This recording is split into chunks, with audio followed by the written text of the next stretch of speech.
As I said, we will definitely try and get through all the questions. If there are additional questions, we'll see where we are at with the times. But thank you so much for being here. I can't believe there's 51 of us on a Saturday afternoon and the sun is shining, and we're all here for the same reason. And that's Michaela Burton, and she's got some hopefully lots of great advice for us. So Michaela, if it's all right with you, am I okay to ask you the first question? Lovely. Yes, please do. Okay, the first question comes from Jeanette. I've been given exercises by email as my appointment was cancelled. The question, will they make me feel worse before it gets better? Hopefully. The whole idea of the exercises is to stimulate the function of the balance system, which means hopefully it making you feel a bit unpleasant, but stick with it, because the more you stick with it, the easier it will get. But it only gets easier by keep going with them. So yes, hopefully they will make you feel a bit worse to start with, but hopefully keep at it. The second is an anonymous question. This person says, I have labyrinthitis. I've been told that my next appointment to discuss rehab and improve my balance could be in 12 months. What general exercises and regime could I try to help improve whilst I wait? I don't want to waste a year of my life not getting better. Okay. So I can't give individualised medical advice as such, but within the context of this question, the key to balance things essentially is try and keep moving. Don't let yourself start keeping your head really rigid and doing these kind of movements to look around.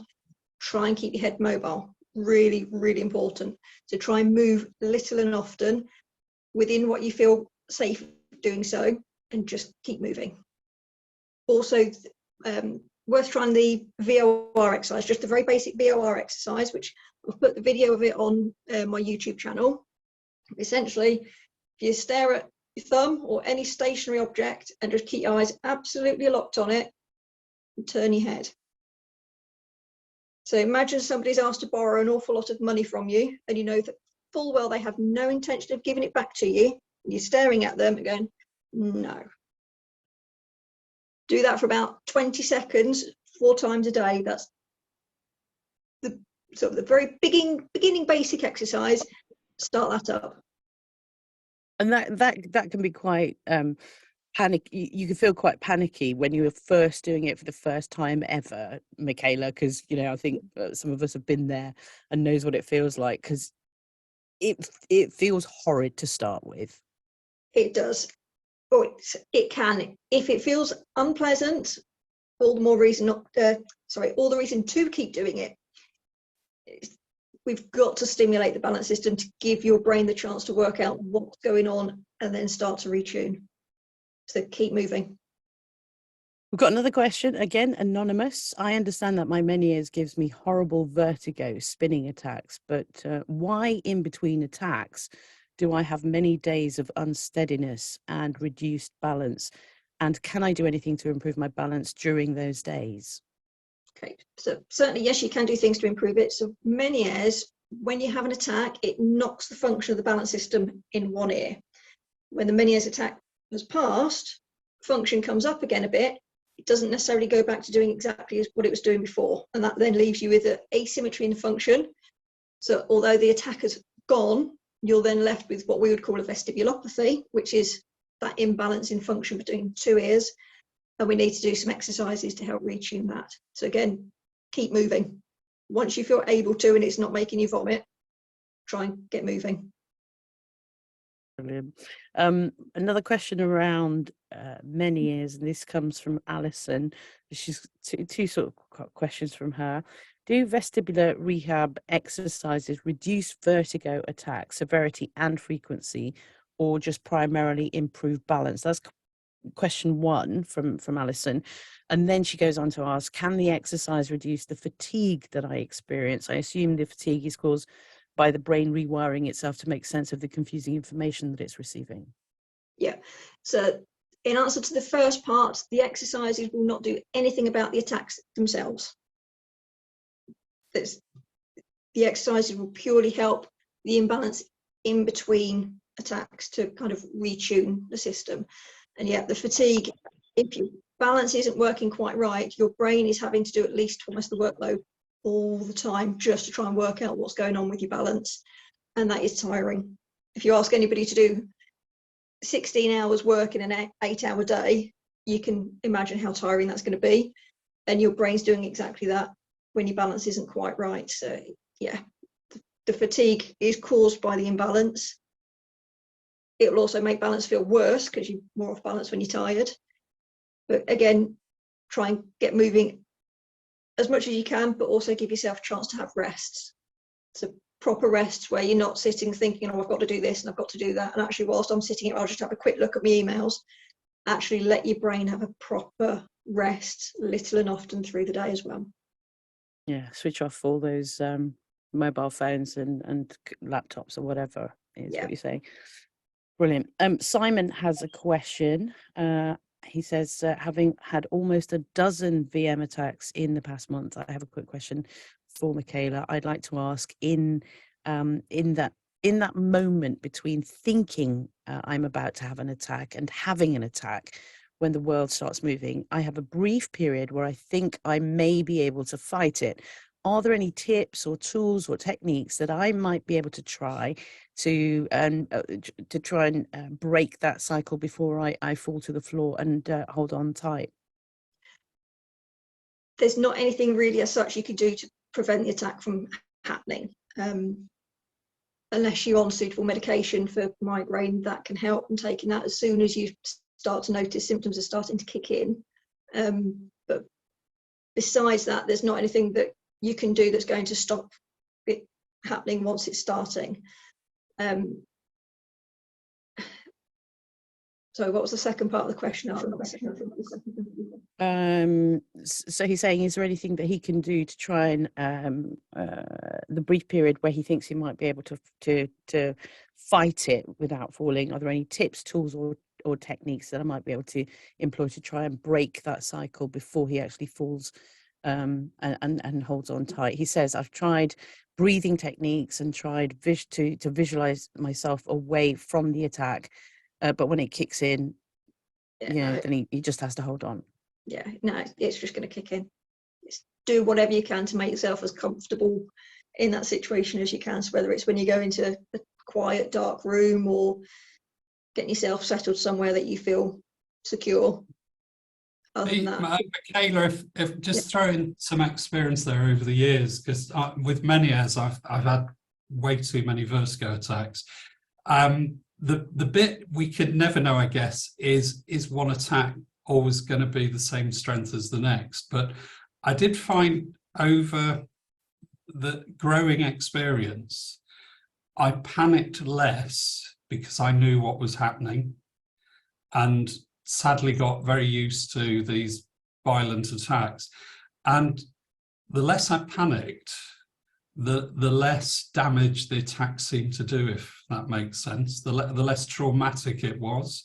I can't actually say whether the attacks got weaker or was it me getting better at not panicking. And it was almost going, look, I know what's happening, I don't like it, and it's making me feel very nauseous, but I know what it is now.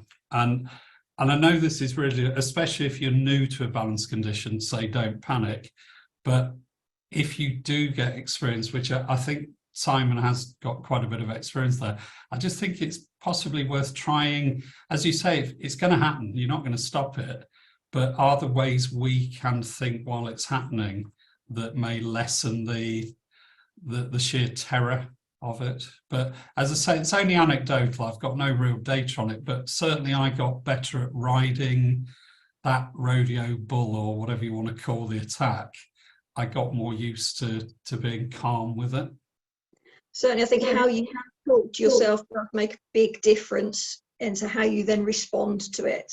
So I think when we sit and tell ourselves, oh God, this is happening again, why is it happening again, why is it me, why does this have to happen, our stress levels build up, and that will always make us feel worse.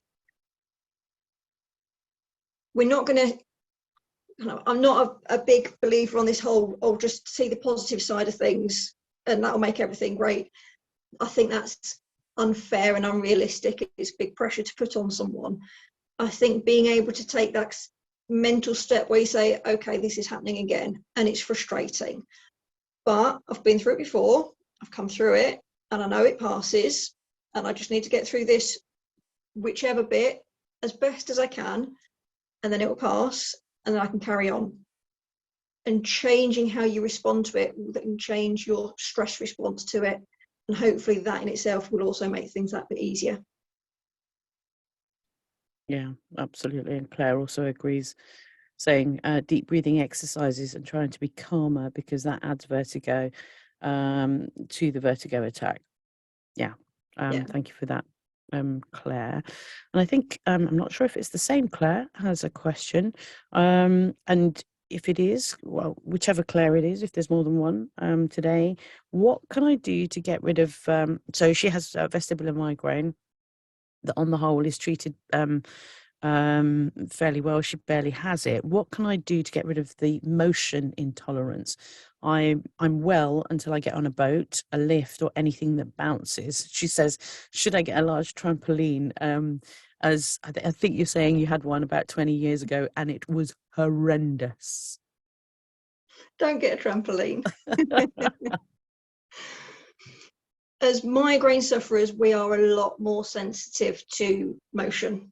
It's just how we are wired, and it's not to do with the vestibular element of things. It's just we are just super sensitive.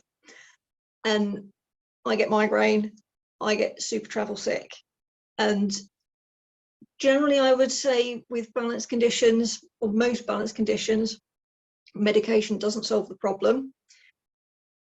But on occasion, it has its place. And for travel, especially if you have migraine, I'm a big fan of travel sickness tablets. You do what you have to do sometimes, and it means you can travel more comfortably without vomiting on the way.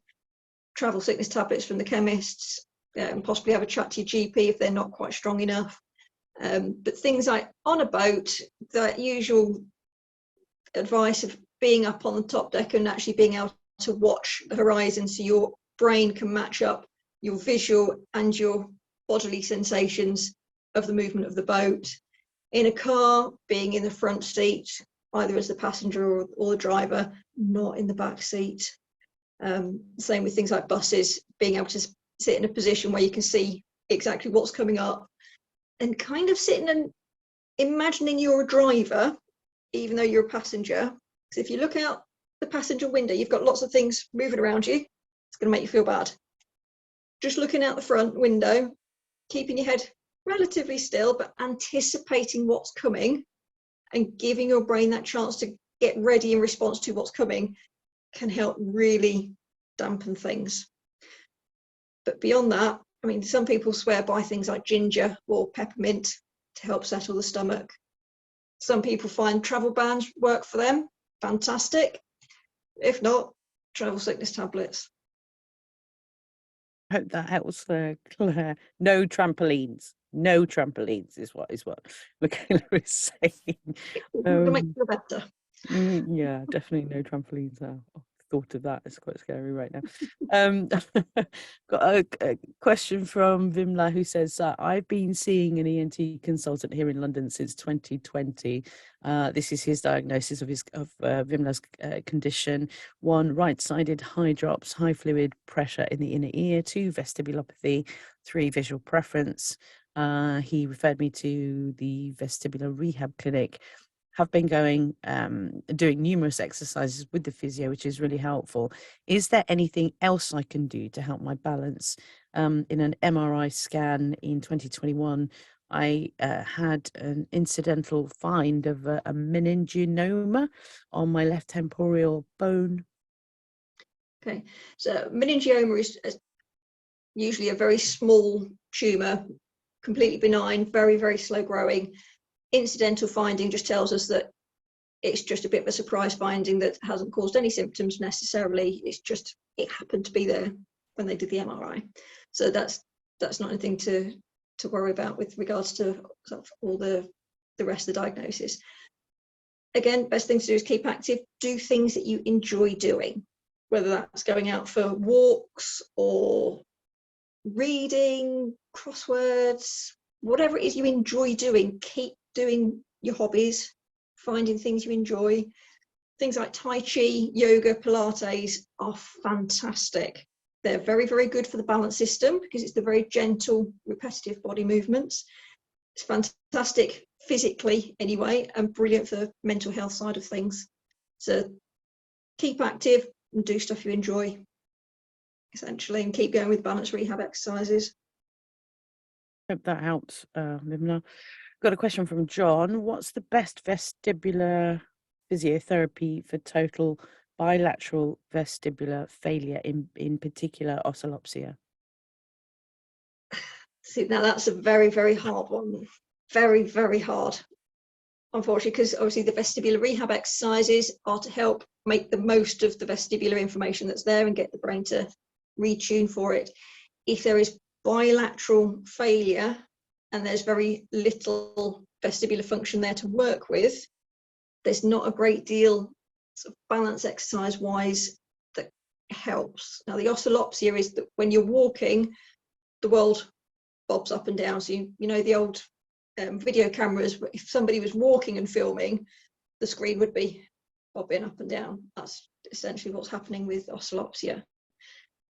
Realistically, it's things like more kind of adaptation rather than habituation. It's doing things which we generally advise against with vestibular issues, things like focusing your gaze on an object and trying to really kind of lock on that when you're walking, trying to use the objects around you to stabilize things a bit more, hopefully. Being very aware of your body and how your body's moving and how you're holding yourself may be of some help. But there are going to be situations like, say, walking on a beach in the dark, that's just not going to get easy or potentially possible. There's always going to be difficulties there, because if there's very little function, we can't kind of just bring function up that's not there. Okay. So there's not an easy answer to that, unfortunately. Hope that helps, John. Got a question now from Deborah, and especially if you're thinking about going on holiday, what are the best ways to cope when on a flight if you start to become dizzy? So prepare before the flight. So it's when you're going on holiday and you're flying somewhere, it's not just actually on the aeroplane itself. You've got the whole of the airport to consider, and that is a very complex environment for your balance. You've got the very wide open spaces, lots of shiny floors, big windows, harsh lighting, lots and lots of people moving around you, lots of queues, all these kinds of things. That's a very complex thing for your balance to try and cope with. So getting yourself prepared before you get into the airport, making sure you give yourself more than enough time so you can work your way through these circumstances in your own pace, nice and calmly, and having time that actually, if you're starting to struggle a bit, you can take yourself somewhere a bit quieter and give yourself a bit of a breather. You can get things like the sunflower lanyard, and that can be helpful. So that indicates a invisible disability and can alert the staff in the airport that you may perhaps need a little bit more assistance or a little bit time in working your way through the airport security and all that kind of thing. Some airports and flight providers give you the option of asking for extra assistance as well. That may be worth considering if you know you're going to have difficulty. And anything that you can do essentially that helps calm you when you're going through. So if you find it's overwhelming noise-wise, headphones on with some music that you find calming, or podcasts or anything like that. Travel sickness tablets if you know you're likely to get quite unwell. And don't wait until you're feeling really unwell before you take them, because it takes a bit of time to kick in. So it's preparation before you go and really giving yourself the time to do anything that you need to do that helps. Yeah, it's really interesting in the chat. Rosie says said the same about requesting airport assistance is a good idea. Lena says, and I think, you know, perhaps a lot of people would feel this, feel like this, Michaela, is that, you know, she avoids anything that makes her dizzy. Yes, she says, I know I have no life. And I guess a lot of us do that, though, because it's a bit scary. Yeah. But holiday can do the world of good. Yeah. Michaela, if we just start with when I first had a balance problem 20 years ago, it was kind of frowned upon if you were in an airport and asked for help. It was like, what's your problem? These days, it's totally different now, but you're encouraged to come forward. And I'd say to anyone watching this, do not hesitate if you're in any public space to ask for help. And don't sit in silence and suffer, because people are a lot more geared up to this now. The lanyard scheme, I've put a web link on the chat, which is Heathrow, but most airports do this. The one thing with the lanyard scheme, you have to contact the airport well in advance of your date of travel. And there is the slight complication that the lanyard scheme may not be in operation if you're flying out of the country, may not be that scheme whichever country you're going to land in.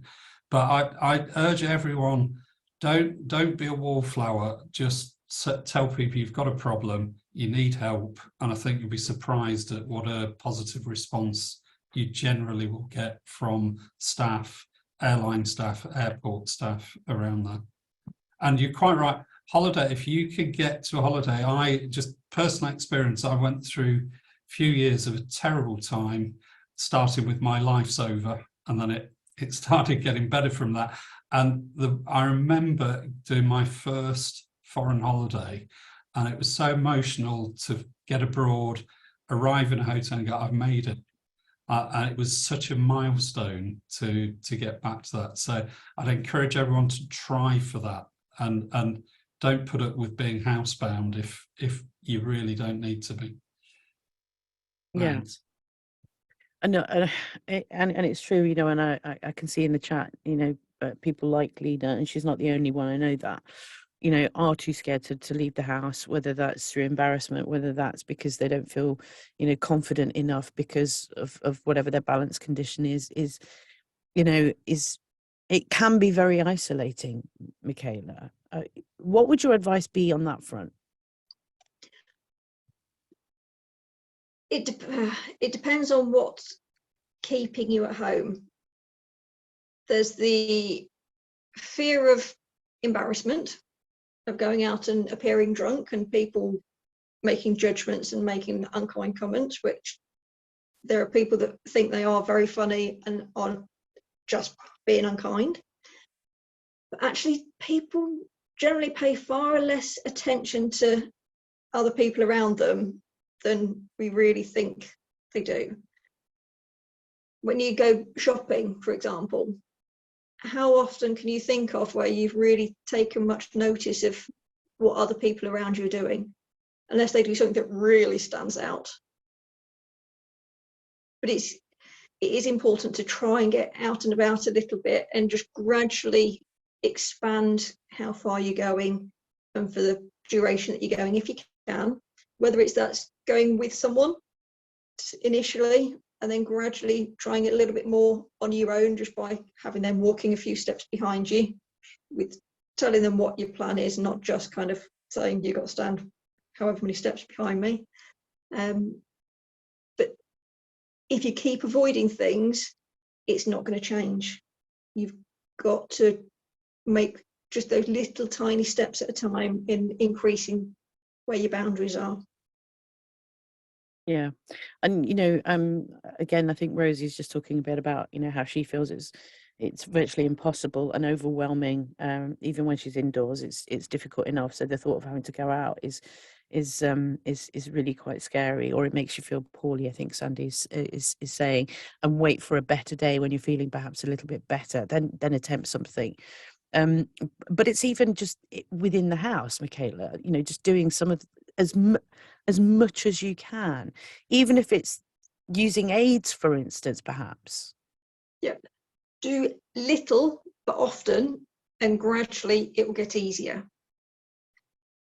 Start off simple and then have a relax and a break, do something different, and then come back to it and do it again, and then have a break, do something different, and then come back to it again, and just keep poking at it. And very, very gradually, things start to improve. If you avoid it completely, the brain does not get the opportunity to make any changes, so it just stays the same. So avoidance is by far the worst thing that you can do. That doesn't mean immediately go out and join your local park run if you've basically been unable to move around your house particularly, but it's building yourself up really gently, really slowly, but consistently. And if you sit and wait for, I'll do it on a day I feel better, your brain's not getting the opportunity to get better. Just very, very quickly off the back of that, Rosie asks, is that the case for all balance conditions, or can trying to push through the dizziness sometimes make it actually worse? I wouldn't say it's pushing through the dizziness, it's kind of leaning into it and then backing off and giving it a break and letting your body rest and recover. It's not trying to fight the dizziness. The more you try and fight, the harder it tends to get, because your stress levels build up and you get frustrated with yourself. Yeah. Michaela, just sorry, one last thing. This came from a member a year or so ago about this thing of getting outside. One possible strategy is to write down increasingly more challenging challenges. So the number one challenge could be walk to the front door, and then number two could be get to the garden gate. But the idea is that you actually write down what you think could be little increasingly hard challenges, and then look to slowly work through them at whatever your pace is, whether it's one a week, one a day, whatever. But it was a nice idea of trying to quantify what are harder and harder challenges for each of us. And then you've got a record of how you're improving, which in itself is a great thing. If you can see you're making progress. So it's just an idea for people in that situation of, rather than just leave it as, well, I'll try and do something today, just try and plan ahead of what are all these milestones. One particular member, it was actually getting to walk down the road to some shops. But it was brilliant when that member achieved it. It was like a real breakthrough. So, and again, we're all different, aren't we? And as you say, if you're having a vertigo attack, don't move. It's when things are calmer that you feel you can have a go. And intuitively, all think, oh, it'll get better if I stay still, but it doesn't, does it? The brain's got to reprogram and feel that movement to learn again. Sorry, I've finished again. No, I'm just going to say, and I think, it's the psychological effects as well that can be the most profound. I think, it's the fear that sets in of what might happen, what could happen, that is a huge part of dealing with balance conditions, Michaela. Yeah, and bringing your focus back into, but what is happening now, rather than but what if this happens, and if that happens, then that might happen. And then, because then you actually start to respond to the hypothetical what ifs that your brain's come up with, rather than necessarily actually what's happening in this moment now. Yeah. There's lots of comment in the chat, and I'm going to try and come back to it. So bear with me. I'm going to continue with the next question. This is an anonymous question. This person says, I have both a balance condition and a neurological condition. In the past, I have found it confusing that each set of specialists focus on only their area and make no attempt to talk to each other. Yet my balance problem probably is shared by both conditions. When anyone has two or more conditions that may contribute to a loss of balance, is there any advice, please, on how we best seek joined up care, and how you advise we approach rehab with such a complicated situation? It's going to very much depend on the medical staff that you've got in your local area. So for example, in Leicestershire, we do actually have a joint neurology and vestibular clinic with Professor Ray and one of the neurology consultants, because they've both got an interest in balance. In other areas, it depends on what the staff, what their main interest in, what their specialities in. So it's quite likely that you won't get ones where you can see both consultants in the same appointment together. With regards to them talking to each other, it's, again, it's not an easy one. It depends on the symptoms that you're getting and how much overlap there is between the two, and how well sort of the departments communicate between them. Yeah, with the exercises, kind of, hopefully we know what the diagnosis is, and we know all the different threads that are involved in the symptoms that you're getting, we can hopefully work with all of them together for the rehab program. Sometimes, though, unfortunately, it is completely separate, and you have to see, say, a physiotherapy or a physiotherapist that specialises in, I don't know, necks, and somebody that is dealing more with the vestibular side of things. Again, there's not a nice, easy answer. There's just not enough of us, I think, to be able to do lots of sort of joint clinics. Michaela, this is just anecdotal again from a few members' experiences where they have got complex health conditions.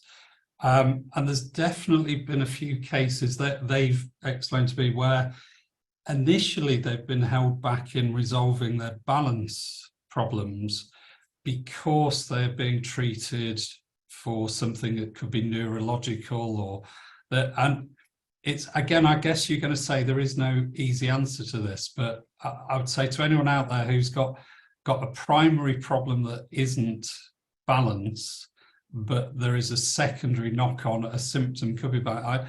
I don't know. My answer is, well, if you can investigate the balance as well. And stranger things have happened where you may well have a primary non-balance condition, but it doesn't mean you haven't got a separate balance problem that may be being hidden or cloaked by the fact you're being treated for something else. So my general advice to everyone out there, if you've got multiple conditions, is don't necessarily rely upon a non-balance expert to help clear up, treat what is happening with balance wise. But I mean, over to you. Fortunately, you're the medical expert and I'm not, but it just seems sometimes people might get held back because they're focused on another condition.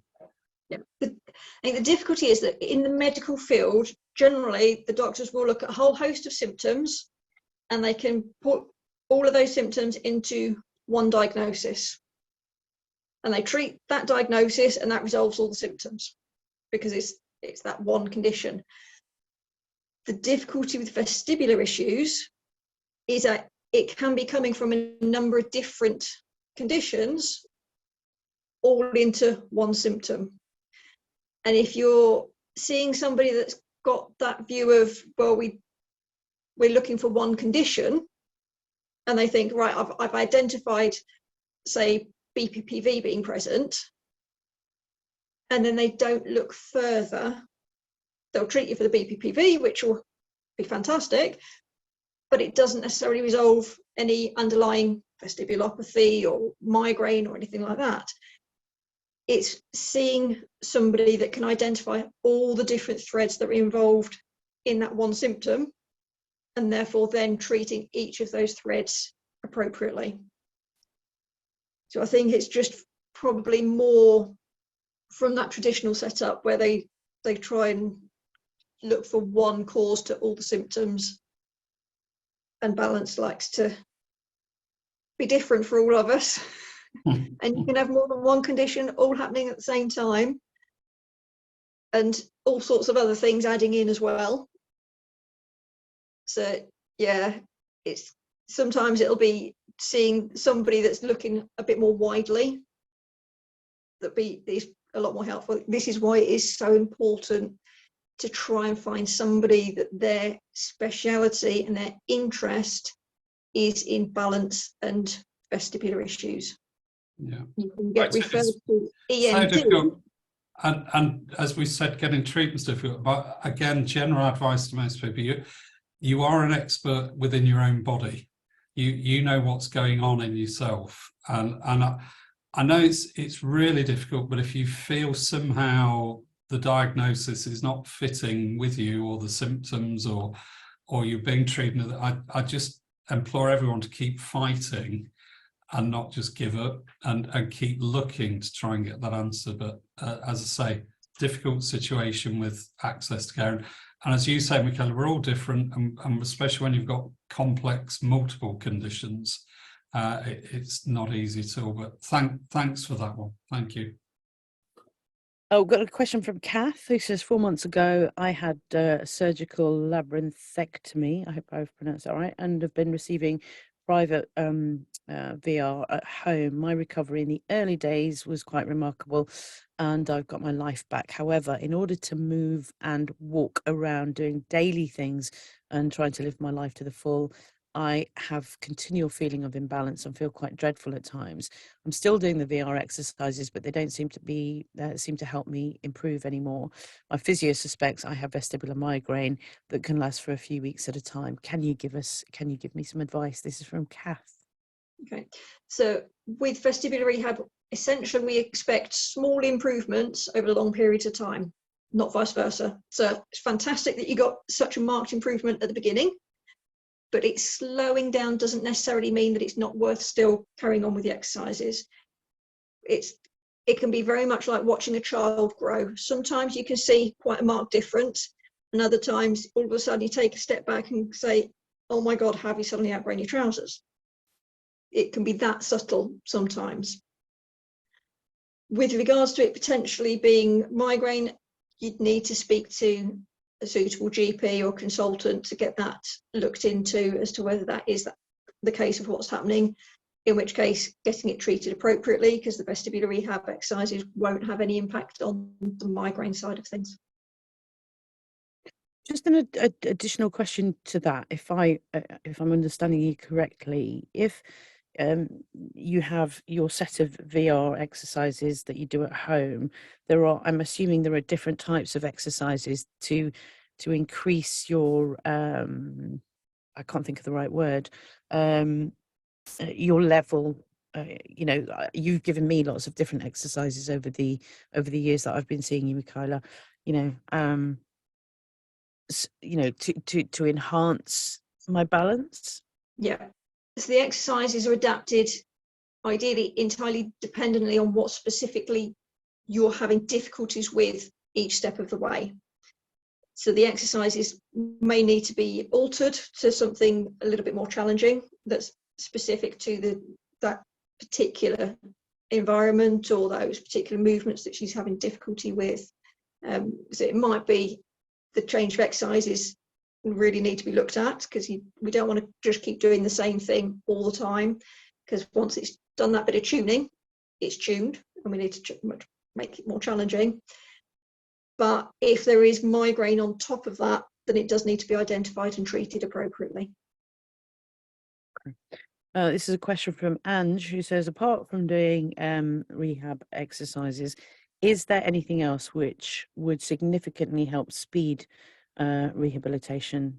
For example, diet. My 16-year-old daughter's balance issues were triggered by a virus which led to severe dizziness 9 months ago, and her daily life is still affected with good days and bad days. So can diet play a part in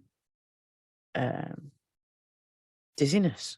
So diet can have an impact in Meniere's and in migraine.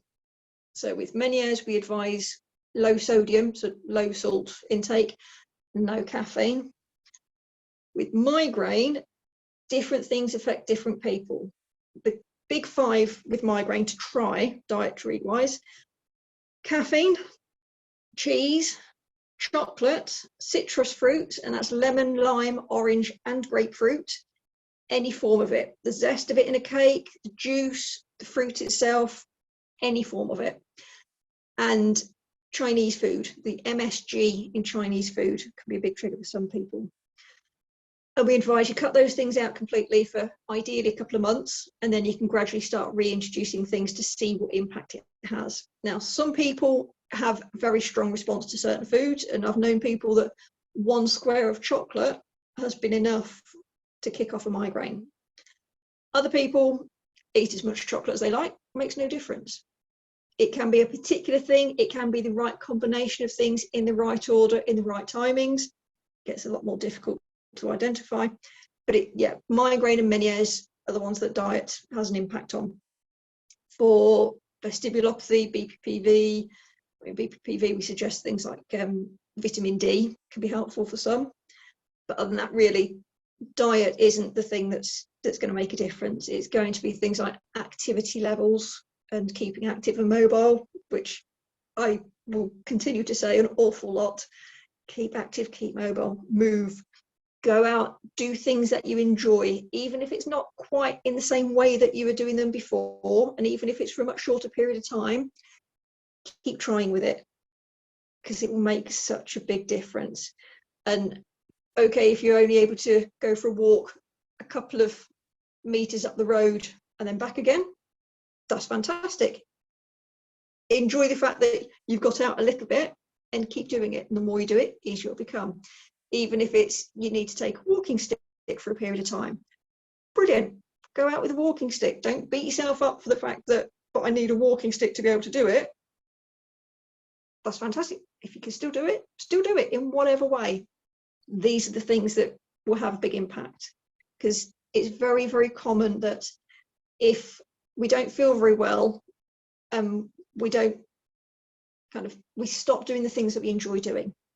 We put all our focus and efforts into dealing with the unpleasant thing that we're going through, which then means that your whole day is focused on unpleasant and stressful things. There's no light in it.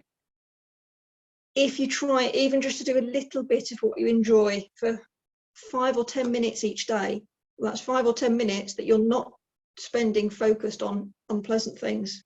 That little bit of chink of light starts coming through. And the more you do it, the easier things will start to get, slightly less stressed and anxious you'll hopefully start to feel, and you start doing a bit more. And your kind of percentage of nice things versus unpleasant things starts to change, and hopefully things get more pleasant and more enjoyable, and life gets worth living again. Right, just a quickie back on Anne's question, is there anything that would help speed up rehabilitation? The only thing that's ever been mentioned in the past, Professor Ray talked about increasing doses of vitamin D helped. I think that was probably BPPV. But there are no superfoods, are there, for balance? There's all we can say is try and have a really good diet with your exercise. Yeah. Normal healthy diet. Yeah. Okay. Thanks, Michaela. And a little bit of cake. And red wine. On occasion. Brilliant, thank you. I'm going to do this one, Kevin, and then I'm going to let you take over the questions after Len's question. My diagnosis is a 68% loss of function of the right vestibular nerve. I was given treatment and exercises by Andrew at the Balance Clinic, and I keep up the exercises he gave me. However, I feel that I'm not making any progress in recovering. My two main symptoms, off balance, I don't call it dizziness, I don't get any spinning sensation, and 2, tiredness that can sometimes be oppressive. I have diplopia, double vision for many years. The prism in my glasses prescription doesn't help. It seems to fight against the recovery of my vestibular ocular reflex.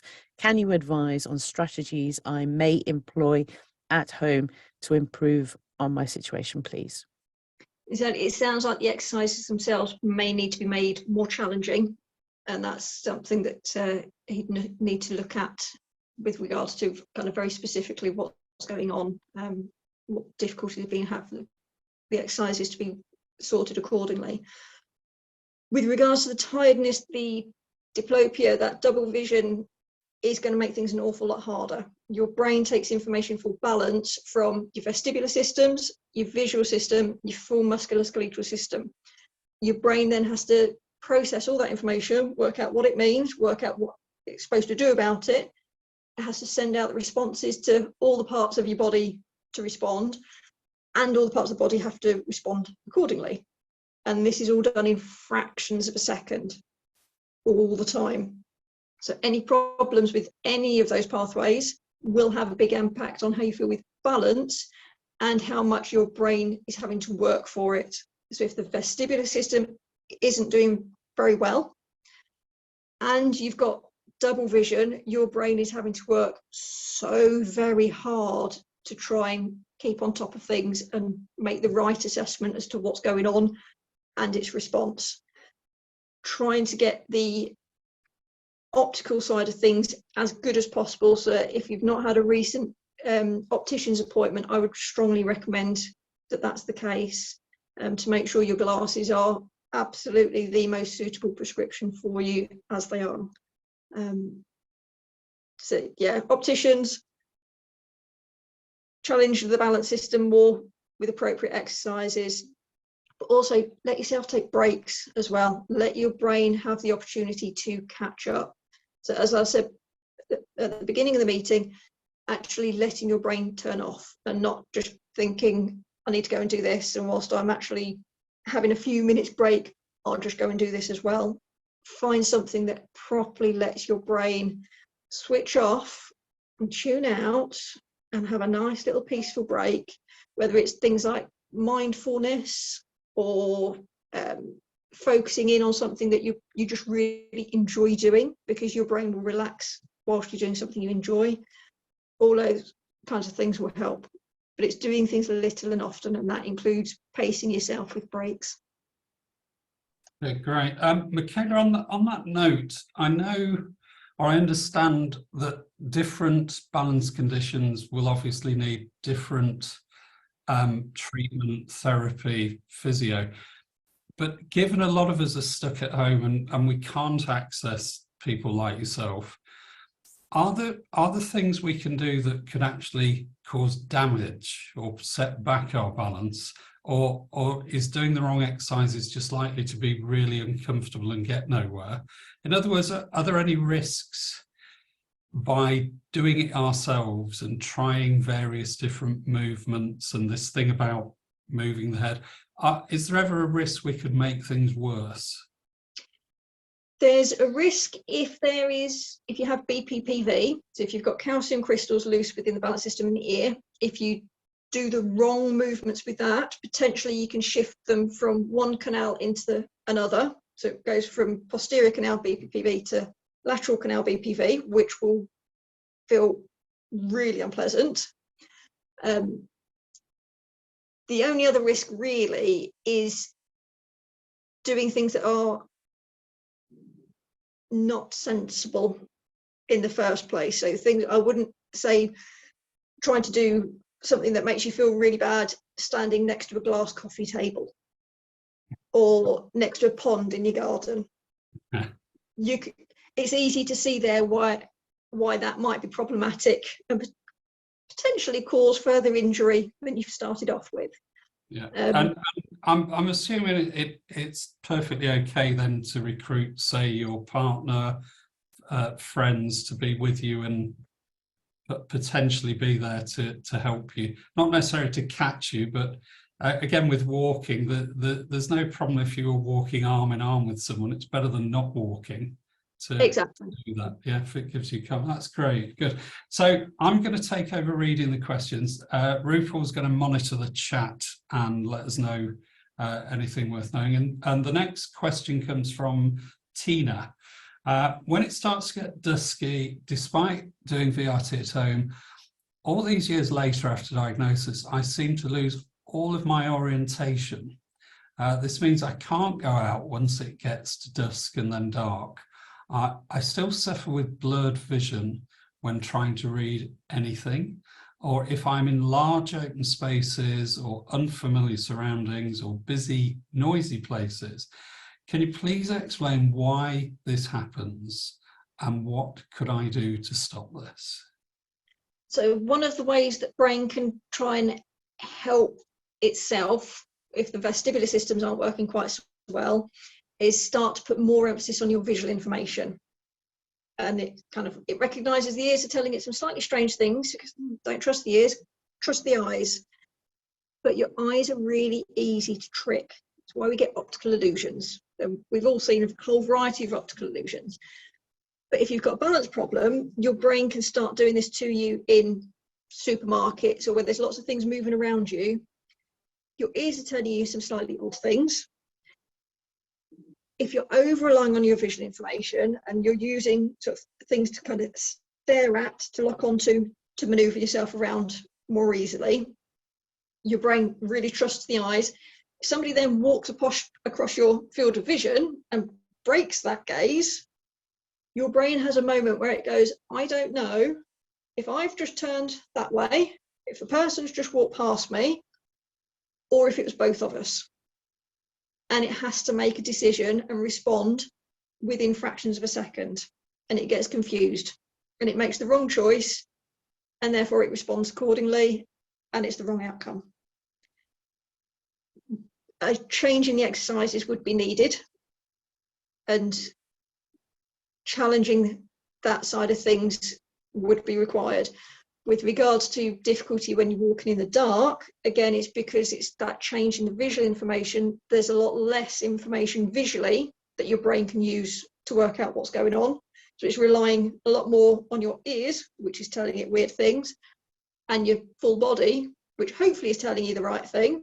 But if you've got things like arthritis in your joints, or you've got a bad back, or you're holding yourself a bit funny while you're walking for whatever reason, if you're walking on a soft surface, so beach or grass or on cobblestones, then it all starts getting really very difficult for the brain to work out what it's supposed to be doing. Can I just add an additional question? I think it was also in the chat as well, from Vimla, and I've always wondered this. Why, she says, why my balance gets worse in the early hours of the evening. What's that thing to do with the light? Because dusk, it seems, the hardest part to cope with. Yeah, it's the changing light levels. Often around that kind of time of day, we've got tiredness as well. Your brain's been working really hard all day and it's tired. And it doesn't do quite so well when it's tired. It makes more mistakes. So it's a combination of the light levels changing, the visual environment changing, and possibly not having quite that clarity around you. And it's tired. And that's a combination for making things difficult. Thank you.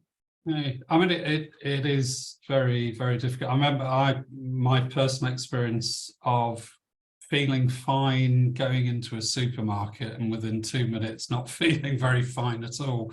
And literally it was just this expanse of colour and so busy vision, things on shelves that I always remember that, how 1 minute I was fine and the next minute I'm in a supermarket, and it was an awful sensation. My wife thinks that I've used that for many years now to avoid shopping. Next question, Tracy. I have BPPV, so very familiar with the feeling and the manoeuvre of what to do when it occurs on my left or right side. Well, recently I've been experiencing the same feeling, but only when I lie on my back. So it's positional and it seems to go on its own after a few hours. But I'm wondering if there is a manoeuvre that I should be doing to speed things up. I would advise going back to your doctor or your vestibular physio or whoever it is that you've seen previously for your Epley manoeuvres. It's very, very difficult to say because it's lying on your back and having dizziness, but not on the sides, isn't particularly typical for any of the BPPV symptoms. And it lasting that long, again, doesn't fit with it being the crystals moving. So I would advise with that going back for further assessment. Okay. And just on BPPV, the bit members have asked me anecdotally, some people seem to get a very sharp dizzy spell with, especially lying in bed. And yet others, it seems to go on for hours. Is there a common difference there? Is there some reason why some of us have it quickly and others can last for hours? The BPPV itself wouldn't last for hours, because what's happening is that when you get your head into the correct position for the canal to then be upright and these crystals to drop down through that canal, gravity pulls them down, and it doesn't last for very long. It wouldn't take hours for the crystals. If you imagine like a snow globe and you tip it upside down, essentially that's the same kind of thing what's happening with BPPV. Those particles wouldn't take hours to drift down. Now, if it can vary, the severity of it can vary whether there's just a few crystals loose, whether the crystals are loose, or whether they've got themselves all stuck in a little clump and they're kind of acting as a plunger down through the canal, or whether they've got themselves a little bit stuck and they're just kind of hanging and pulling before they drop. But it wouldn't generally take hours. Generally, I think what's happening when it's going on for hours is more of the BPPV kicks in, and then either there's a stress response, so the stress goes up, and stress in its own right will cause feelings of imbalance and dizziness. So the more kind of frustrated and frightened you get, the more that feeling of imbalance continues, or whether there's just an asymmetry in function and a vestibulopathy that we need to work on with exercises. Because again, you've got to remember, having one balance condition does not rule you out from having others at the same time as well. Yeah. Okay, lovely. BPPV still, this is from Carolyn.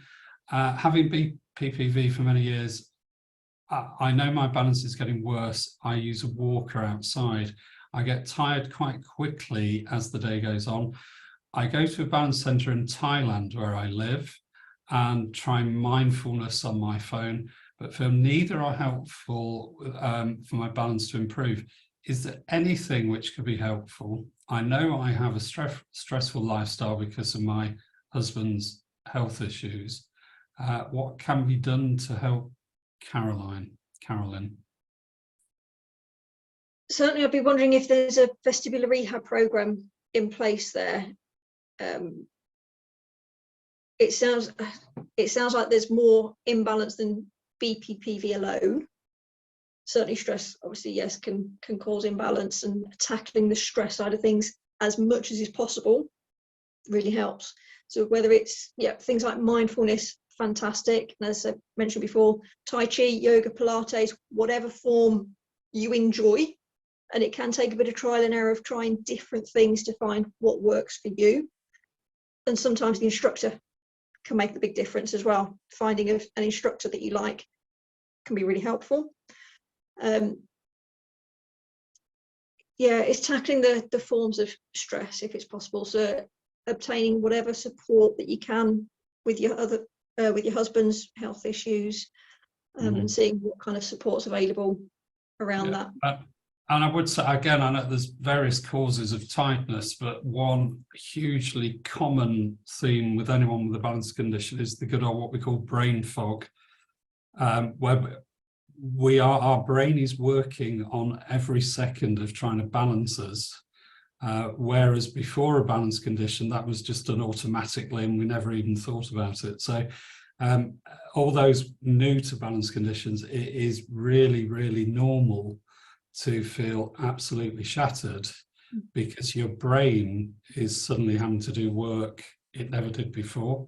That does get better, it seems, over time for many of us, but it is unfortunate. It's one of these things where not only have you're fighting balance, trying to learn to balance again, but you haven't got the energy that you used to have.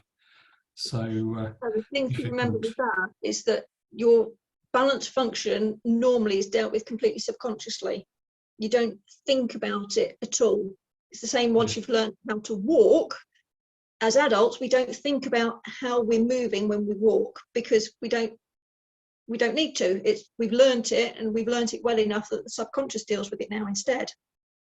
Now, the subconscious deals with huge amounts of information all the time, very, very, very quickly, does it beautifully efficiently because it's its job, and it does it fantastically. The conscious part of our brain has a limited capacity in the nicest way. There's only so much it can do, which is why we can only pay attention to a certain number of things at once. Once we start overloading it, we start doing everything poorly. So if your balance isn't so good, often it gets brought up from the subconscious to the conscious level, where it's not its job to do it. So it doesn't do it as well, and it doesn't do it particularly efficiently, and it makes a lot more mistakes, which makes it have to work even harder. So the more we can work on improving the balance, it gradually starts to work its way back into the subconscious, and that takes it over again. But the analogy that I can give you for it is if you laid a scaffolding plank on the floor and told pretty much anybody to walk along the scaffolding plank, everybody would do so perfectly happily and turn around at the end and go, and you take that same scaffolding plank, go 10 stories up and hook it between 2 windows of opposite buildings, and then say to them, right, walk across that scaffolding plank. Firstly, they're likely to swear at you. Secondly, they'll say no. If you get them onto that plank, either they're going to be on the bottoms, gripping onto it and kind of scooting along like a baby that bottom scuffles across the floor, or they're going to be walking so carefully and so aware of where they put their feet. But it's the same plank, it's the same distance, it's the same width, it's no different, except now it's been brought up to that very conscious level, and they're really concentrating, which makes them move differently. Because if they make a mistake, they're going to fall off and they potentially cause themselves harm, which if you're 10 stories up, that harm is going to be permanent. But your brain's doing that same thing when you're going into the shops, when you're walking around your home, when your garden, when your balance has been upset. Absolutely. I just caught sight of a comment in the chat saying one member said the family thinks they're very lazy because they've got no energy. Comment there, general comment to all members. It's so difficult.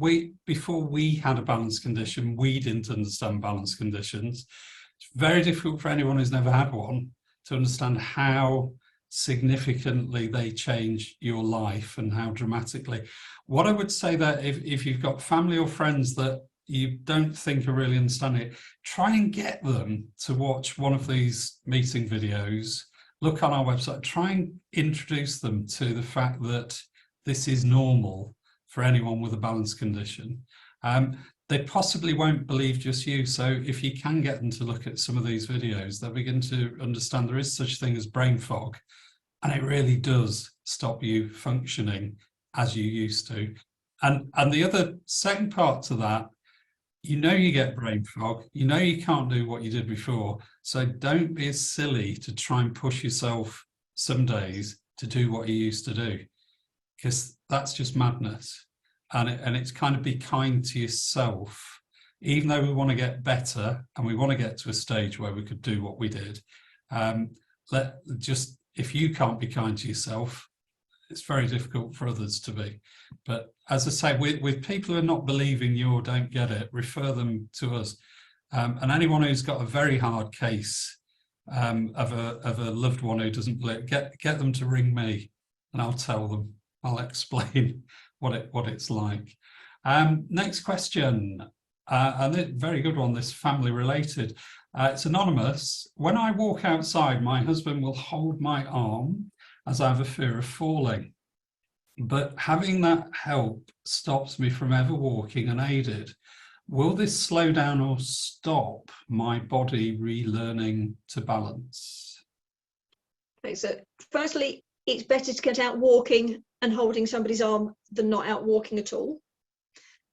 From there, that you can then start to build yourself up to not holding on, but just walking next to each other, or walking using a stick, or whatever works for you, and then just gradually kind of move away from each other. So you're not sort of holding on and such. So yeah, better than nothing at all. It may be, you mentioned that your husband is holding your arm. It might be better if you're holding his, so that you then have that control over, firstly, how tight you hold on, and secondly, how much you're holding on, whether you're just kind of holding your hand near, or whether you're just touching, or whether you're gripping, and adjust it that way. Okay, lovely, no, that's good. But I say it's good to see family involved, all for that. Next question is from Wendy. I have a set of vestibular exercises post-surgery, which was in November 22, for severe balance issues after acoustic neuroma removal. I'm also lucky enough to be monitored regularly by the hospital audiology department. My concern is progress has plateaued, and though disappointed, I'm not regularly doing these exercises, and through disappointment, I'm not regularly doing these exercises. Does the brain reach a limit on rewiring? I'm worried this is as good as it gets in my recovery. The improvement has been gained, but this is far from normal. What would your advice be? Firstly, if the exercises aren't being done consistently, then you're not going to get very far with them. So unfortunately, it's very much a case of you've got to keep working on it. As frustrating as it can be, that the improvements can be very small over long periods, it's still improvement. It's still heading in the right direction. So keep going. If you stop doing the exercises, then it definitely can't do much to change itself. So keep going with them. Keep going with them. Michaela, I know it's difficult because we're all different, but is there any pattern to, how can I put it, if we were, I don't know, taking up running for the first time, silly example, but initially you seem to get really big gains in something new you're doing, and then it becomes more incremental gains the better you get at something. Is it like that with balance? Do we get big gains first, or is it the other way round? And do people go through a period where nothing seems to be improving and suddenly there's a breakthrough? I just wonder, there's no trend to that? There's no pattern? No, I see some people and they seem to make quite a bit of improvement very early on, and then it kind of just steadies off. Some people, it takes quite a while and all of a sudden it starts to pick up. It varies massively. And there's so many outside factors that will have an impact on how you're feeling with your balance as well. So stress, tiredness, feeling unwell in yourself in any way will have an impact on how you're feeling. If you pick up a cold and you're feeling really rough for a week or so, that's going to kind of bump things along a little bit more. So there's no quick and easy way around it, and there's a lot of factors that are involved in how. Yeah. I often sort of go back to my own experience there with, I've often found balance condition to be a very real game of snakes and ladders. That for months I can think I'm really making great progress, and maybe the attacks will never happen again.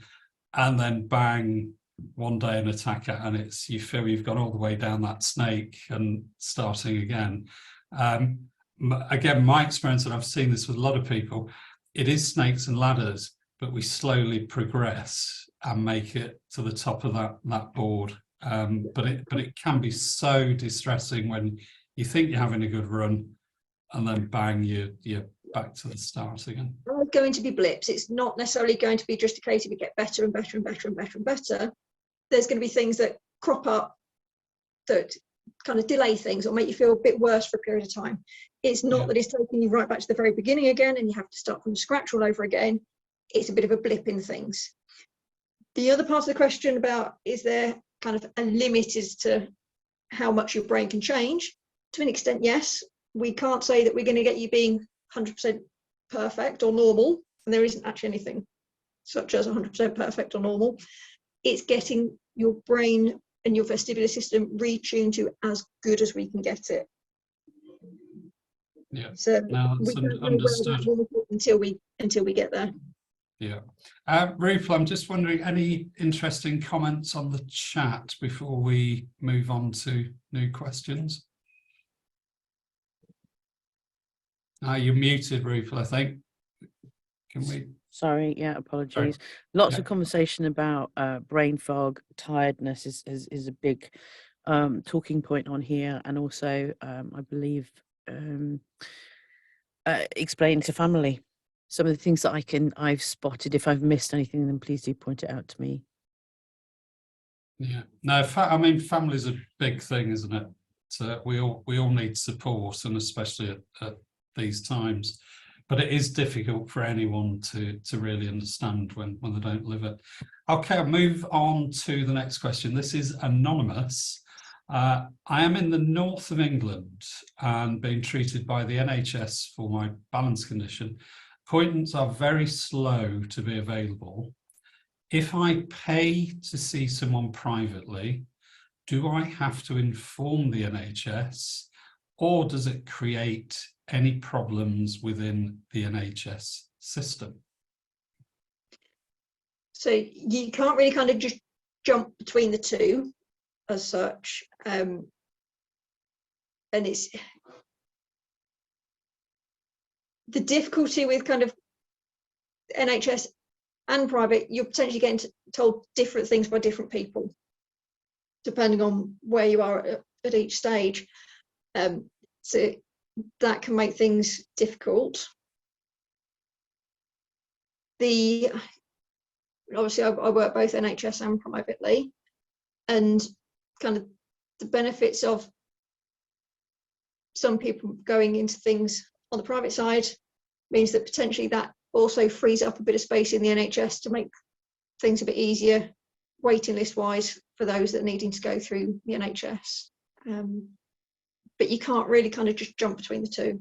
So it's a bit of a making a choice, but in some circumstances, things like having BPPV and vestibulopathy, and you're being treated for vestibulopathy and you get an episode of BPPV, then would it not be easier, so not in the area of seeking a diagnosis or medical drug treatment, but if I was undergoing rehab and I was waiting a year for my next appointment, would it be that much of a problem if I could afford to, if I opted to get private treatment?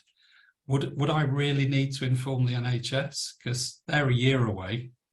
So no, so that's good. So on one level, there is no complication. And just on the matter, this comes up a lot over the years about private versus NHS. You touched upon it, and anyone paying who can afford to pay kind of relieves a little bit of pressure on the NHS. My view to it is, and as a support group, we can never recommend to anyone they should pay their money to access what should be free on the NHS. But there is another way of looking at this, that sometimes for the cost of less of taking a family out for a restaurant meal, you could access some consultants, especially these days via video. And if that was to significantly move you down the road of your balance journey, it might be a good thing. But I find it a really hard thing to advise anyone, because there's affordability, and we all know if you do the first consultation, there may then be tests that are recommended by a consultant that again you would have to pay for. So, but my advice to people who could afford it is I just wouldn't wait. I would, because unfortunately waiting on the NHS is just going beyond a joke these days. But interesting, and again I have to say this as an individual, because I don't work for the NHS and I'm not a doctor. Personally, I think we've all got to play the system anyway which we can to the best outcome for ourselves. So if you get a chance to nip out of the NHS, I'd do it. And personally, I'm not too worried about telling the NHS about it.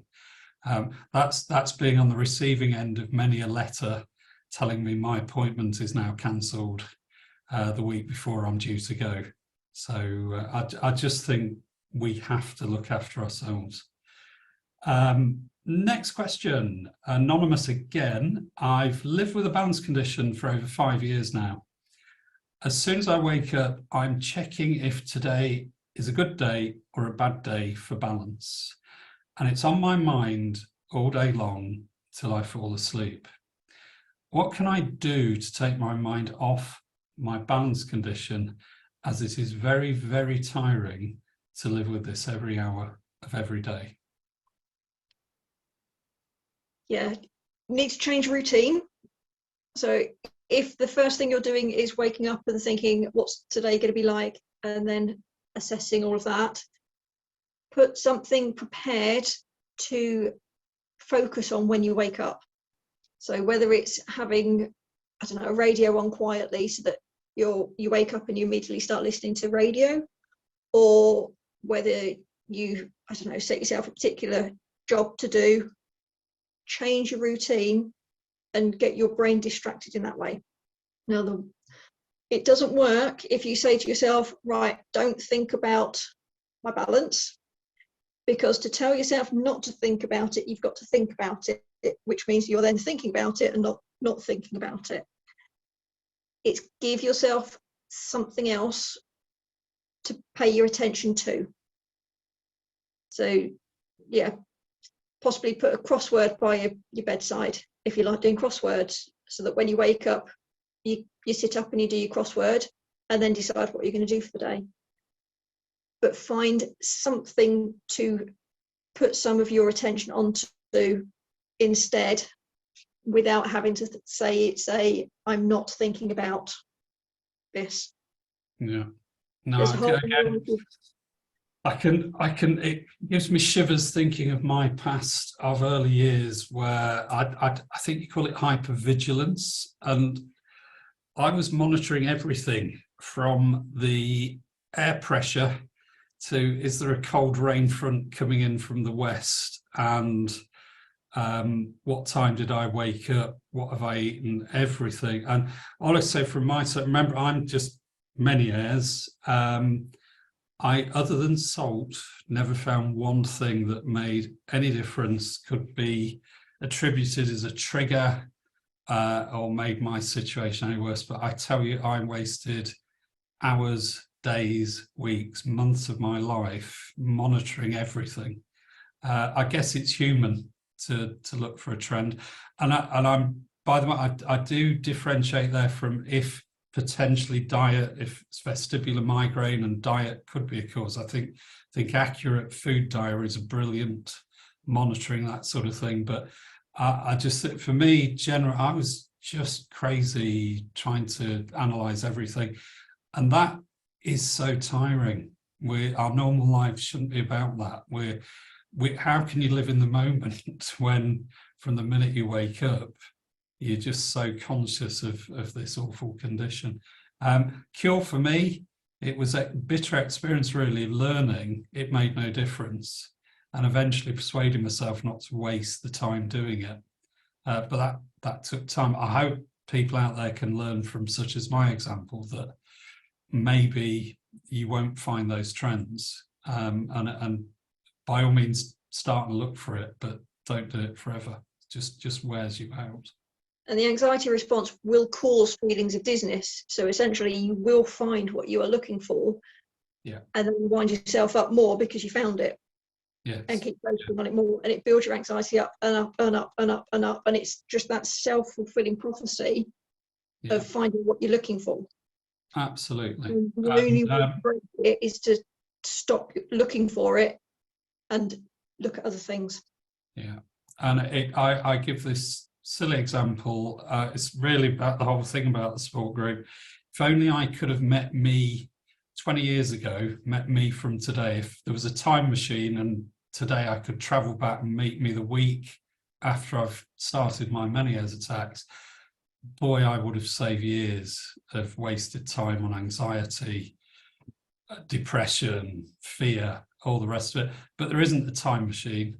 And I just hope sessions like this today will speed up people's learnings, and learn from some of us who've been at it longer of where not to waste your energy and time.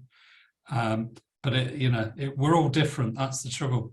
You can meet two people with the same condition, and one will have extreme symptoms, another will have mild or different symptoms. So it's very difficult. But just remember, guys out there, again, if in the future, I'm sure it'd be true when you think, oh, if only I could have met me from the future, I would have realised how much better things are going to get. And you, of course, know what works and what doesn't work, which none of us know now in this time. But I better get inventing that time machine. Next question. We're near the end. This is last but one question. So quick over to you, Rupal. Anything to report chat-wise? There is a question in chat that I wanted, which is a really good question, and then I've lost it now because I had a hold of it. I think it was a question from Rosie. Here we go. What's actually happening in the ear balance system during an awful spinning attack? Not the shorter BPPV ones, but is that something you were able to explain, Michaela? That can be a whole different variety of things. So Meniere's, migraine, vestibular attacks, something like vestibular neuronitis, where there's a viral attack. So if it's a viral attack, the virus gets onto the nerve of the balance system. That nerve travels through a little bony canal, and all is good with the world. It's perfectly happy in there. If a virus gets on there and activates, it can make the nerve start to swell. And when the nerve swells, if it swells within the confines of that bony canal, you'll feel awfully dizzy because you've got one system working differently to the opposite side. But once the virus dies out, swelling goes back down and it all recovers pretty nicely. If the nerve swells more than there is room for, that bony canal isn't giving. So this time the nerve starts to get damaged because it's getting crushed. Virus dies out, swelling goes down, and this time there's damage to that nerve pathway, and it leaves the difference between the two balance system in the ears. With things like migraine, depending on whereabouts in the brain the migraine flares up, depends on what symptoms it's causing, but it's how your brain is responding to the information it's being given. Things like Meniere's, you've got an attack of the actual vestibular system itself. During that attack, you've got an increase in the pressure, the fluid, and that causes, again, a difference in the function between the two sides. And with Meniere's, when you get an attack, you get an increase in function of the side that's being attacked. And then when the attack goes, there's then a decrease in the function of that balance system, so it gets damaged. So it can be different things causing the same kind of spinning dizziness, but without kind of lots of other information, it's impossible to say what's causing that. It's all dependent on symptom mix, but it's essentially something's upset one system more than the other. There's another question from Claire. Kevin, shall I ask this question now, or do you want to do your final question? Yeah, no, that was go pre-submitted? ahead. Okay, this is a question from Claire who says, apologies for that. Are you saying no to trying VRT if you have vestibular migraine then? No, it can be appropriate, but it won't solve the migraine itself. That's treated by dietary adjustment, lifestyle adjustment, potentially medication.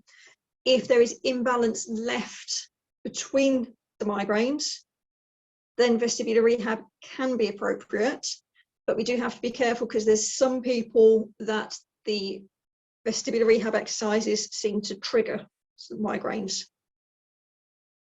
But essentially, you've got to treat the migraine, and then we can worry about any imbalance kind of once that's under control. Okay, lovely. Last but one question now from Geraldine. Can you give any advice on where would be the best place to start to deal with constant debilitating triple PD and vestibular migraine, with an increasing role being played by anxiety, which altogether has meant me being in bed for the last 2 years? Traditional vestibular exercises are too challenging at present. It needs to be something very gentle and incremental. Currently, I'm only managing to sit on the edge of the bed for a few minutes and to stand for 2 minutes 5 times a day. Can you suggest anything else that may help? And from your mind coaching and hypnotherapy experience. So it sounds a very severe situation. Yeah, so the first thing would be to make sure that the migraines are suitably treated and controlled. That's got to be treated properly and get the migraine sorted before we can then really work too much on any vestibular issues. It may be that she's one of the people that I was just saying about, that vestibular rehab can trigger migraines. So treat migraine and then very gradually starting to increase vestibular stimulation with exercises, and again keep as active and mobile as you can, little and often. With the anxiety side of things, how you talk to yourself makes a big difference. If you're always focused on the I can't do this, I can't do that, and I can't do that,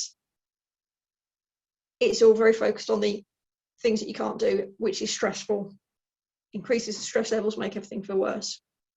Try and keep bringing your focus into the but I can do this. So okay, she's in bed for a lot of the time, but she is managing to get up those 5 times.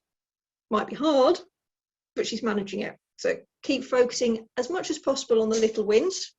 It will gradually increase. Again, try and bring in some things that are enjoyable. And so whether it's watching films or listening to podcasts, reading, being able to get yourself into a position where you can look out the window and watch the birds pottering around, anything that you can do that's kind of that bit of distraction and enjoyable. Breathing techniques, if you're finding that you're starting to overbreathe with the anxiety, because the change in the breathing pattern can make you feel dizzy as well. So the longer out than in breathing technique can be helpful. So some people call it the 7-11, but I think that's a bit demanding. And you've got to do however it works for you. So my advice on it is, I say, longer out than in, and it's in and out through the nose, but it's making that breath in as long and as gentle as you can manage, but the out breath needs to be longer. So you make it as long and as gentle as you can. And it's so long and gentle that if you put your hand underneath your nose, you can barely feel the air passing onto your hand as you breathe out. It's that long and gentle. And that can really dampen down the anxiety response. There's a whole variety of different techniques that you can try, finding what works for you. What was interesting though, Michaela, mentioning the hypnotherapy, can that play a part in, can you overcome that breakdown in confidence? Can you instill new confidence with hypnotherapy? It can be very helpful in the right circumstances. Yes, it can be very helpful. So it won't have any impact on the physical imbalance or the physical migraine itself. It helps with that stress response, and it can help giving your brain that space to properly tune out. It can also really help when actually the things that are adding into the stress aren't actually from the kind of necessarily the imbalance or that kind of particular situation in itself. It can be other things that's kind of underlying that's pushing through. Understood. And then just on the practical exercise, is there much you can do if you are sitting up in bed?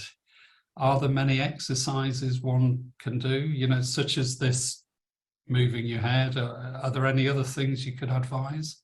I mean, even sitting up, you've got full range of head movement when you're sitting. So as much movement as you're able to manage, into the point where it doesn't feel that nice, and then give yourself a break. Don't keep pushing and pushing and pushing and pushing until you hit the point of I can't do this and I just can't manage, and you don't do it for days again.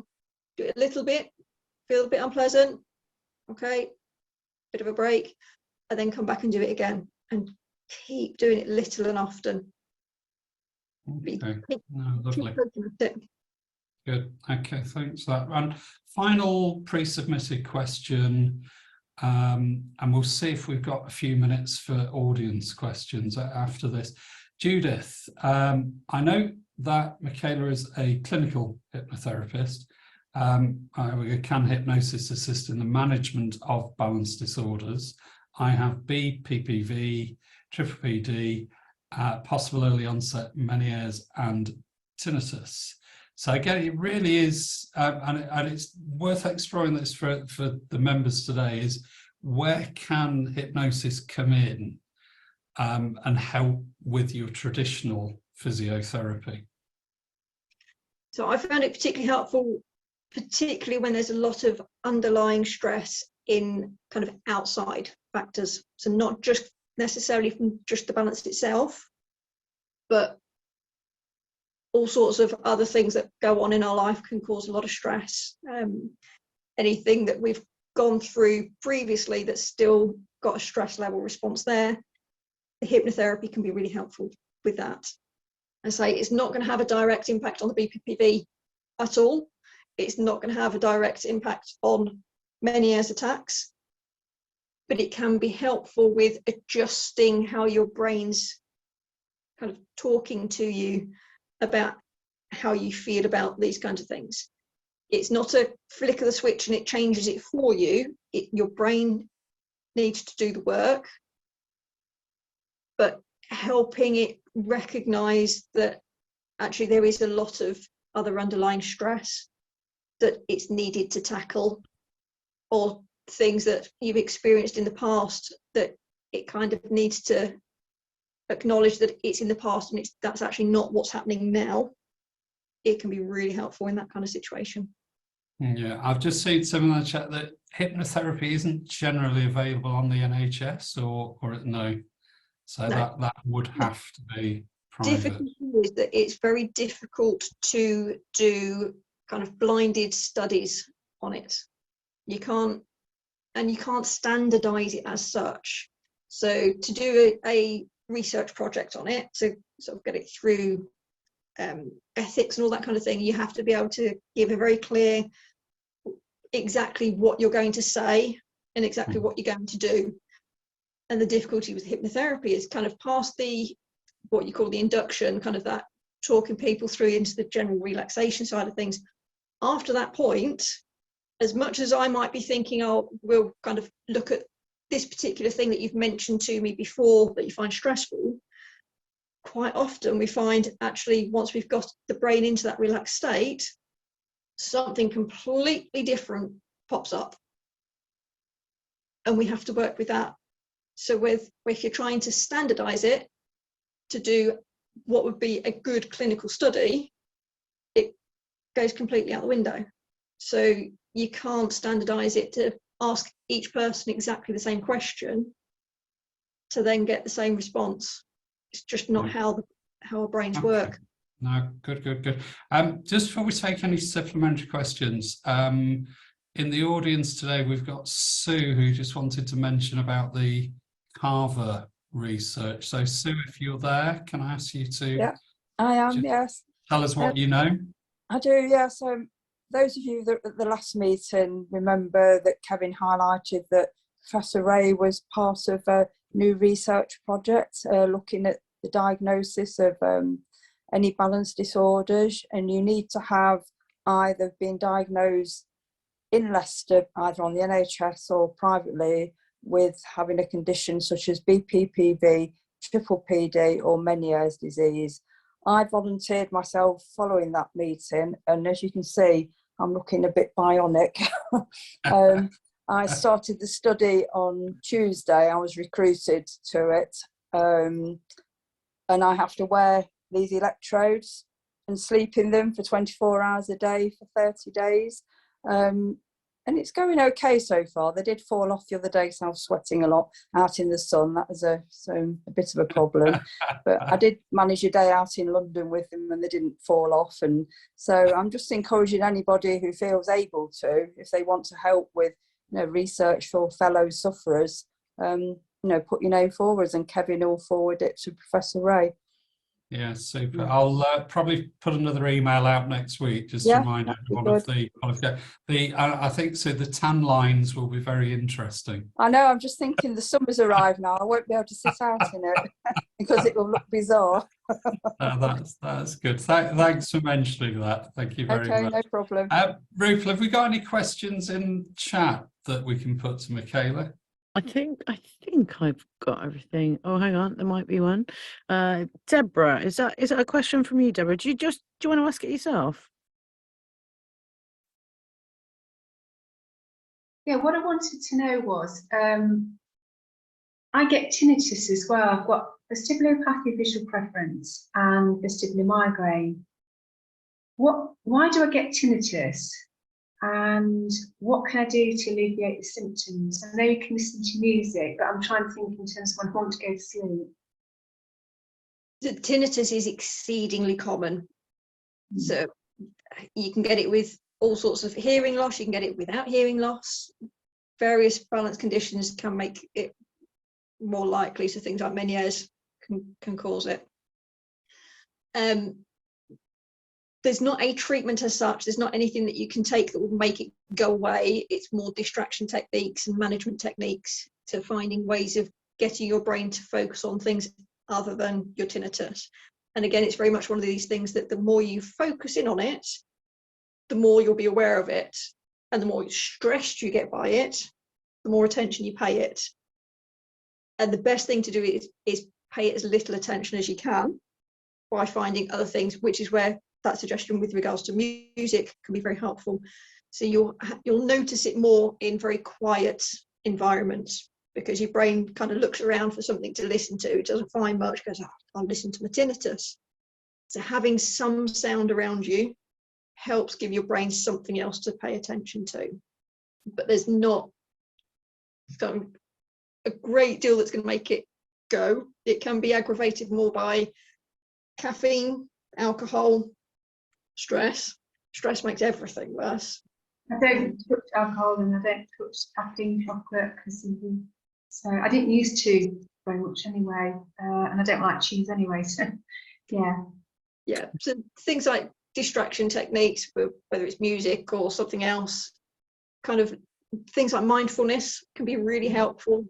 So focusing in on other parts of your body, breathing, or visualizing being in, I don't know, a place that you particularly like being in, and making it as vivid as you can. So if it's that you're imagining yourself on a beach, really focusing in on the kind of how the sand would feel under your feet, whether it's warm or whether it's kind of that cooler feeling, and how it feels if it's coming up around your toes, how it moves. I don't know, the sounds of the birds or the sea, the different smells, making everything as vivid as you can, so your brain kind of really loses itself in that, rather than paying its attention to the sound it's making. And Michaela, we've had some suggestions on chat as well from John, who says, I use an Amazon speaker at night to drain out the tinnitus. I listen to noise of a fan circulating. Rosie also says, I sometimes listen to music sounds with the audio slightly angled towards my bad tinnitus ear, so I feel slightly less lopsided. Thank you for those suggestions. Is there anyone else that's got a question before we sign off for today? If you just want to put your hand up, that would be fantastic. Physically or with Zoom. Any questions? Anybody? Am I seeing any? Am I missing anybody? I can't see any hands up. Or can I? Did I miss somebody? No. I think we're all questioned out. Wait. Let me just check the chat. No.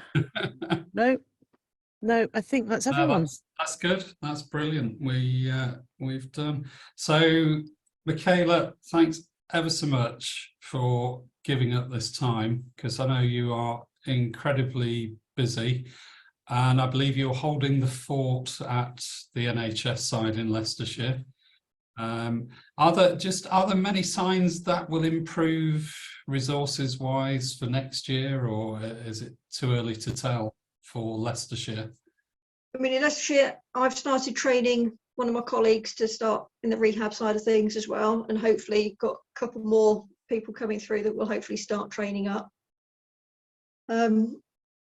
Hopefully my colleagues will be coming back and carrying on as well. But it's the same with everywhere. We just need more of us. Yes, we certainly do. We all do. But thanks so much for giving your time and sharing your expertise. Thank you to all the pre-submitted questions as well. That was brilliant to run through such a variety of things. Thanks for everyone being here.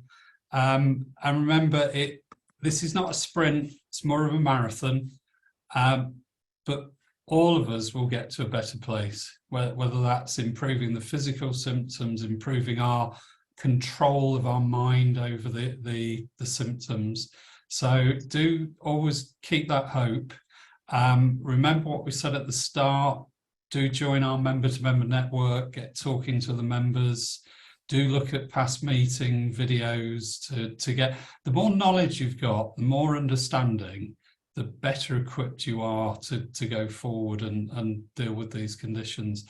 But thanks, Michaela. Thanks, Rupal. Another great job done. Thanks for everyone. Just to let you know, next meeting, Saturday, October the 14th. So make a note of that date. And we'll be telling you who the guest speaker is close to that date. And then we've got, for the new members, you won't know this, we've got the annual Christmas party meeting. That's December the 9th, where we try and get a festive panel of experts.